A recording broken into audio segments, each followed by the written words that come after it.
Hello and welcome to Tip Drops with Khalida, a holiday edition already. In today's video I would like to share a quick tip to improve your balance immediately, and if it is like with me, you will have better balance for a while during the day after doing this exercise. It's something you can do wherever you are, wherever, whenever, but you might need something to pad the floor or your knees, because we will be on one knee to do the exercise. So if you have a yoga mat, grab it. If not, and if you want to pad your legs instead, if you're wearing pants, you can roll up the pants and have the rolled up edge right here under the knee. That's where you might get sore otherwise on one knee. Okay, so what we will do is useful for dance, belly dance especially, because we are often with the weight on one leg, but also for ballet, for instance, for turns, and for martial arts, for kicks, where you want to have good balance but still be able to move the free leg. Anyway, we will get on the floor, on the knees, with one knee in front, so 90 degrees, 90 degrees here, 90 degrees here. You're going to try to find the most centered place to be. So I'm not in front of the knee, I'm not behind it. I try to be right on top of it. So this is 90 degrees. My foot, the back foot, I do my best to not turn it in, whoops, or out, because it will change your balance, as you could see. So it's straight behind me. If this is uncomfortable for your foot, you can also put your toes under. But I like to have them relaxed. The other foot will be hip width apart, so not too wide, not too narrow, but straight to the front where it comes out of your hip socket. So you can check for straightness here. That's your starting position. And then from there, the foot not far out, not far in, but under the knee, so there's 90 degrees here as well. From there, this already might be a challenge for a balance, which means already it is effective in helping balance. This hip, the one with the knees in front, this is very similar, by the way, to a previous exercise for the hip flexors, but we will add a twist, literally. This hip likes to come up. Hi Vanessa, hello again, welcome back. This hip, I want to sink it down, so where my pants or skirt will be is in one line. Let me read. Yes. So bring this hip down. This will give you a slight stretch on the opposite side, so it is balanced. Excuse the neighbors. From the front, I tilt my front of the pelvis up slightly, and this gives you a tiny stretch on the front of the top leg. So I tilt up and I sink down where the front knee is out. From there, we balance. Level 1 would be letting the arms hang and looking to the left, doing your best not to tilt your head, but keep your eyes on the horizon. And use the corners of your eyes, also move the eyes.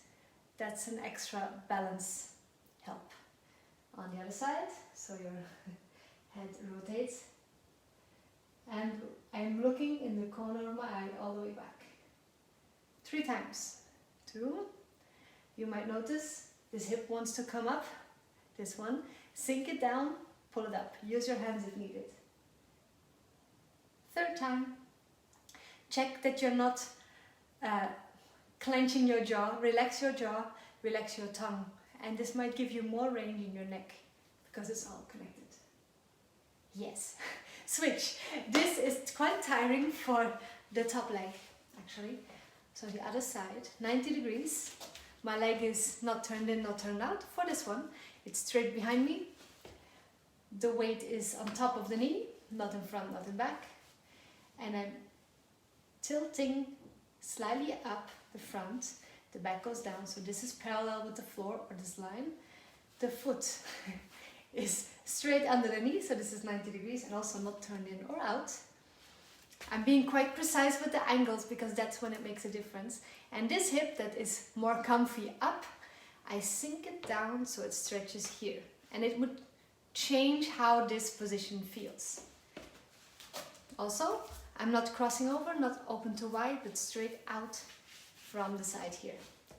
So tilt it up, drop that leg, nose to the front, and Look over the shoulder. This is also good for spotting. Use the corner of your eyes. Try not to tilt and cheat. I have to be very focused to do this. If you notice this hip comes up, use your hand and press it down where needed. You can hold it down even. Eventually you want to try and do this, but no hands. Third time. If this challenges your balance, then it's a good exercise for you to do. Now level 2, that one trips me up, but I have better balance after doing it. Same starting position, 90 degrees, 90 degrees, tilting and dropping this hip. From here, both arms straight out in front, and I'm going to open one arm, for now the one where the knee is in front, and I follow this hand with my head and eyes. 3 times. So let's go. 1, and I come back, keeping this hip down. 2, and 3, and other side. 1, so same leg, other arm. Notice if one is more difficult than the other and let me know. 3, I'm back. That's it. We change legs and then we are done for today. For this week. Even. So again, tilting up, dropping that hip. Hands. Let's start with where the leg is in front. One hand stays, you follow the other. 1. It's very good for the figure 8s we did today in the Kalida online, because you're working the obliques as well. You're rotating the whole torso. Hard to talk into this. And now switch.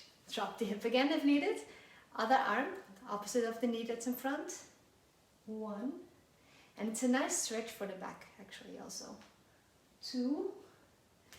Quite tiring for this stabilizing leg. And 3. And that's it. It doesn't look like much, but I feel it. This makes me tired, and my husband, he doesn't like this exercise, but it does help him for Taekwondo. So shake out arms and legs. Walk around for a moment.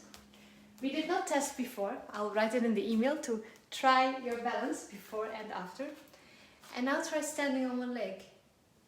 And it might be easier. Walking might feel a bit more connected to the floor.